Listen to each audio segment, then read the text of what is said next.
Hello YouTube. Today I'm going to be showing you how to make a post-process material for your Unreal Engine 4 project. Now, if we look over here, I just have my first-person template open.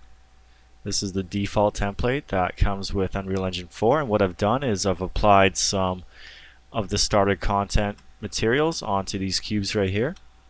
And to demonstrate what we're going to be making, if I move this slider in my post-process volume up, you can see that my image becomes a little bit sharper. This is a lot like the sharpen filter inside of Photoshop, and it's really good if you want to get that little subtle details in your materials to pop out, depending on what kind of effect you're looking to get. You can see that this is on default right here, and if I crank it up just a little tiny bit, all of these nice little subtle details begin to pop out. You can also go overboard with it if you want and just crank it up as much as you want, depending on what kind of effect you're looking to get. I've also uploaded it on this website right here, and you can check out the whole material. You can also literally just select the whole thing and copy and paste it, and it should work just fine. So let's begin.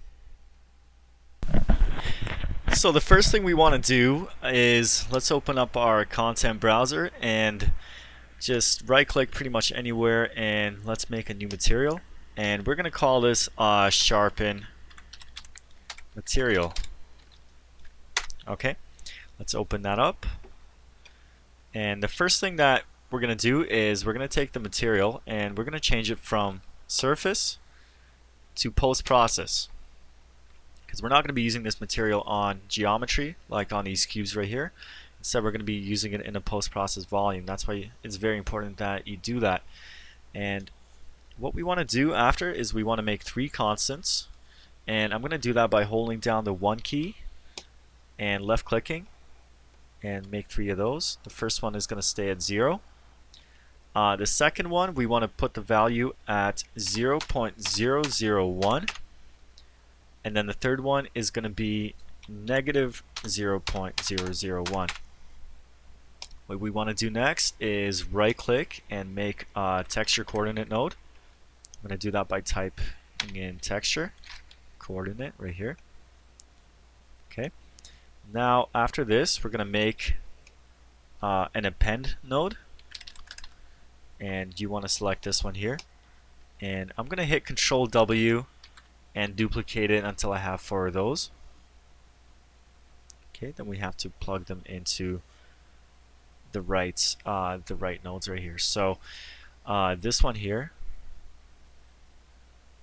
it's very important that you get this right, because it's not going to work if you don't. So the A in this one is going to go into 0, and the B is going into the 0.01. The A from this one is going into 0, and the B is going into the negative 0.01. A from here is going into 0, and the B is going into the 0.01 right here. This one here is going again to 0, and the B is going into the negative right here. So what we want to do next is I'm going to hold down the A key and make an add node, and I'm going to do this until I have 4. What we're going to do is the A, we're just going to plug into the adjacent append node right here until they're all plugged in like that. And I like to just move these guys around, make sure they're kind of lined up and neatly organized. It just makes things a little bit easier to work with. And what we want to do next is the texture coordinate node right here. We want to plug this into the B value of the add nodes, so like that. Okay. Up next, we're going to make a scene texture node, and we want to right click and type scene texture. We want to select this one right here,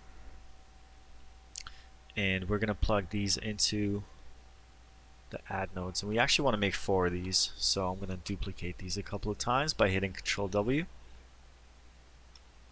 and plugging them in like that. Alright, so what we want to do now is make a couple of add nodes, and again I'm going to hold down the A key and make 2 of those. And you want to add these guys together like this, and make sure you're using the color and not the other ones right here, because otherwise it's not going to work. And I actually forgot to do something. I'm actually going to select all 4 of these, and in the scene texture ID you want to change that from the scene color, and it has to be at post process input 0, so make sure you change that, and also make sure that the clamp UVs is checked. Up next we're going to make another add node and plug these guys in together like that, and then from this add node we're going to drag out a divide, and we're going to divide it by 4. I'm going to make a constant by holding down the 1 key, changing the value to 4, and plugging this into the B for the divide mode.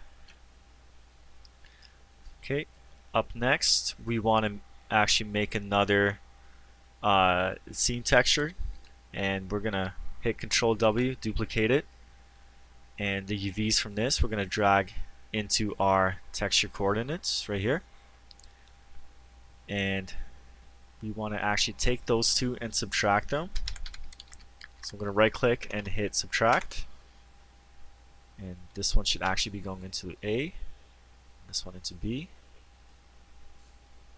Up next we want to multiply it, so just drag out a multiply node like that, and we're going to make another constant and right click on it, convert it to a parameter. This is going to be our strength, our sharpening strength, so let's name it strength.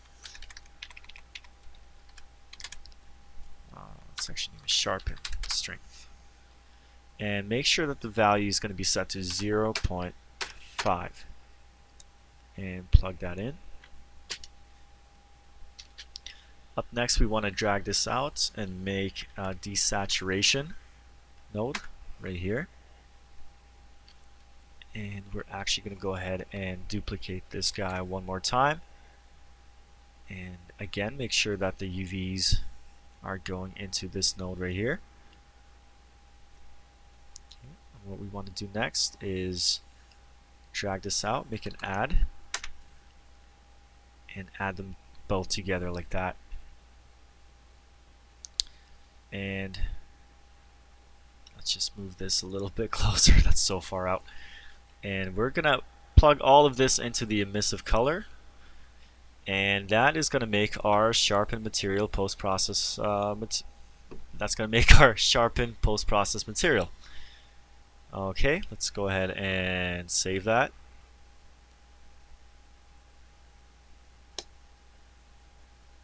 Okay, what we're going to do next is we actually want to make a material instance from the material that we just made. So I'm going to right click on it and hit create material instance. Now what this does, it actually allows us to edit this material much quicker than actually without having to go into the actual material itself. So we can see our strength sharpen. Oh, I actually misspelled that.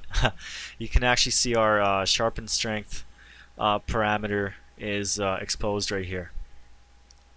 So we are just going to close these guys real quick, and you want to find your post-process volume. It's already in the scene if you're using the default first-person template scene. So just find that, and what you want to look for is the post and the rendering features.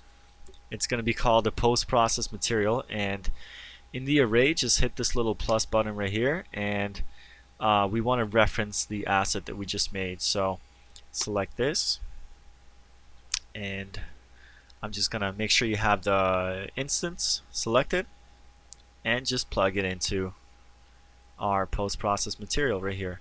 Now 0.5 is a little bit weak, so I'm just gonna crank that up a little bit to maybe 5, and you can instantly see how that just made everything so sharp. It's a little bit over the top, so we actually have our adjustment slider right here in the post-process materials, so you can adjust it to however you like. It makes it really convenient, really easy to do that. You can see that at the default value, everything looks I don't know, a little bit blurry even, I would say, at times. But if you put that up to just slightly, maybe 0.1, 0.15, for that really subtle look, it really makes the textures pop out, and it really adds that little bit of detail to the scene. But really, it all depends on your preference. I like to do this in my scenes just to make things pop a little bit. You can see the difference there. How something can go from looking almost a little bit blurry to just having it pop out just a little bit.